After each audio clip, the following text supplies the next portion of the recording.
नमस्कार, मैं हूं वसीम अकरम और आप इस वक्त देख रहे हैं हमारे साथ CIB इंडिया न्यूज। स्वागत है। तो इस समय हम उपस्थित हैं 356 विधानसभा मऊ सदर, जहां से भारतीय जनता पार्टी, भारतीय समाज पार्टी के संयुक्त उम्मीदवार महेंद्र राजभर जी जो है चुनाव मैदान में हैं। तो मऊ के विकास के लिए माननीय महेंद्र राजभर जी के मन में क्या क्या विचार हैं, आइए हम मिलते हैं महेंद्र राजभर जी से। जी, आपका शुभ नाम क्या है? महेंद्र राजभर। आप किस तरह से विचार हैं?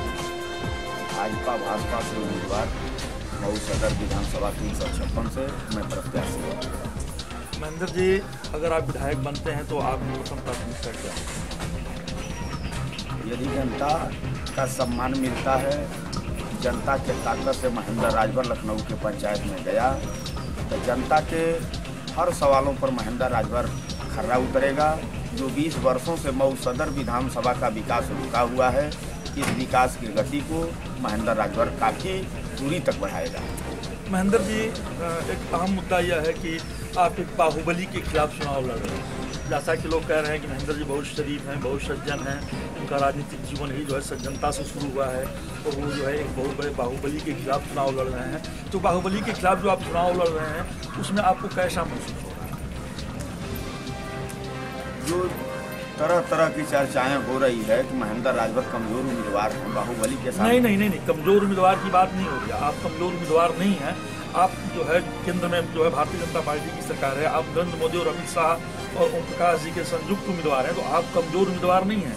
कमजोरी की बात नहीं हो रही है, बात ये हो रही है कि आप एक सज्जन और शरीफ उम्मीदवार हैं और एक बाहुबली के खिलाफ आप चुनाव लड़ रहे हैं।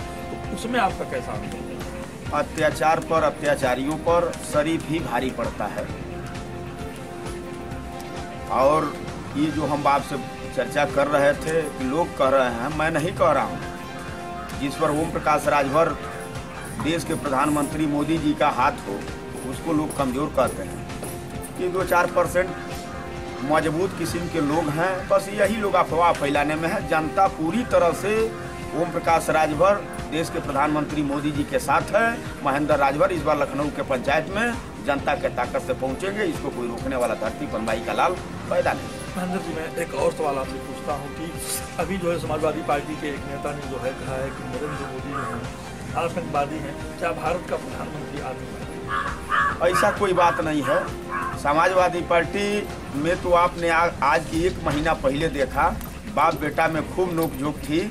जब बेटा बाप को नहीं छोड़ सकता तो समाजवादी पार्टी के लोगों का ये लत है, ये आदत है, किसी को भी कुछ बोल सकते हैं। जी महेंद्र जी, अगर आप विधायक बनते हैं तो मऊ की जो सबसे बड़ी समस्या है, वो समस्या है स्वदेशी कॉटन मिल जो है बंद हो गई है, जिसमें मजदूरों को रोजगार नहीं मिल रहा है। तो आप विधानसभा के अंदर जो स्वदेशी कॉटन मिल का मुद्दा उठाएंगे?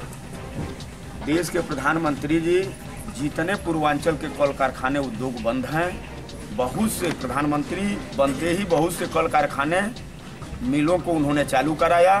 और उत्तर प्रदेश में मोदी जी का हाथ मजबूत होता है, भारतीय जनता पार्टी की सरकार बनती है, ओम प्रकाश राजभर जी का हाथ मजबूत होता है, तो पूर्वांचल की जितने मिलें बंद हैं, सभी मिलों को हम उत्तर प्रदेश के सरकार में शामिल होकर के चालू कराने का प्रयास करेंगे। अंतिम और अहम मुद्दा, अगर आप विधायक बनते हैं, अगर आपको मंत्री बनने का मौका मिलता है, तो क्या अपने जो है प्रथम मंत्रिमंडल में जो है आप मऊ के लिए सबसे बड़ा कार्य क्या करेंगे? यदि जनता के ताकत से महेंद्र राजभर लखनऊ के पंचायत में पहुंचा, नेताजी का जैसे आशीर्वाद है वैसे आशीर्वाद रहा, मंत्रिमंडल में अगर महेंद्र राजभर शामिल हुए, तो आपको हमने पहले बताया विकास जो 20 वर्षों से इधर रुका हुआ है, हम विकास के सवाल पर अहम जो आपका एक सवाल है कि सबसे पहला काम कौन सा आप करेंगे, तो सबसे पहला हमारा प्रमुख मुद्दा होगा विकास। हर रोडों पर, हर गाँव में, हर लोगों तक आपको दिखने के लिए मिलेगा। सबसे पहला मेरा विकास होगा लक्ष्य। तो आपने देखा, आपके विधायक कार्यक्रम में महेंद्र राजभर जी हमारे साथ उपस्थित है, जो मऊ के विकास को लेकर के काफ़ी जो है कटिबद्ध नजर आ रहे हैं। लगता है कि अगर ये विधायक बन जाते हैं तो मऊ का विकास निश्चित तौर पे होगा, मऊ में अमन और शांति बनी रहेगी। कैमरामैन हरिलाल के साथ मुरली मनोहर पांडे की एक खास रिपोर्ट।